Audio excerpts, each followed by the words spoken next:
High in the cold, windswept mountains, there lived a young wolf named Reed. He was smaller than the others, his frame not as strong, his howl quieter. Because of this, the pack never took him seriously. He was often on the edge of things, an observer, a shadow. One stormy night, as the wind howled through the pines, Reed smelled something else carried on the breeze, smoke, acrid and sharp. His heart began to pound against his ribs, a frantic drumbeat of alarm. He ran to where the pack was resting, his voice trembling as he shouted, "There's danger coming. The forest is burning." But the others just looked at him, some with amusement, others with annoyance. Laughter rippled through the pack. "You," one of the older wolves scoffed. "You're always imagining things.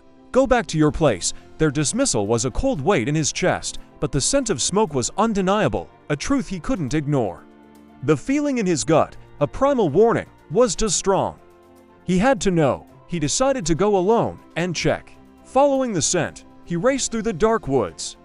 When he reached the edge of the valley, he froze. The sight stole the air from his lungs.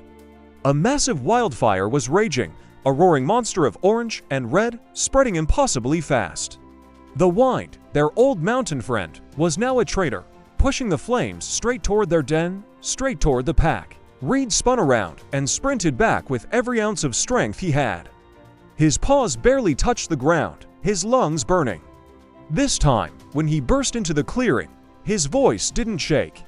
It was a roar, a command filled with a strength he never knew he possessed. "The fire is real. We must leave now." The pack fell silent. The leader stared into Red's eyes, and for the very first time, he didn't see weakness. He saw something powerful, undeniable truth, raw courage, absolute certainty. The leader's voice boomed through the clearing. "Follow him." The pack didn't hesitate.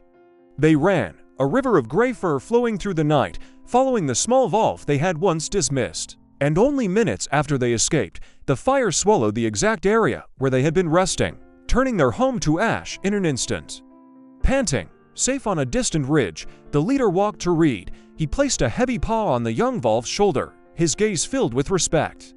"Tonight," he said, his voice low and full of meaning, "you didn't just save the pack. You proved that your voice deserves to be heard." From that night forward, Reed was no longer the weak wolf. He became the eyes of the pack, the one who sensed danger before anyone else, the voice they all trusted. His courage had redefined him, not just in their eyes, but in his own.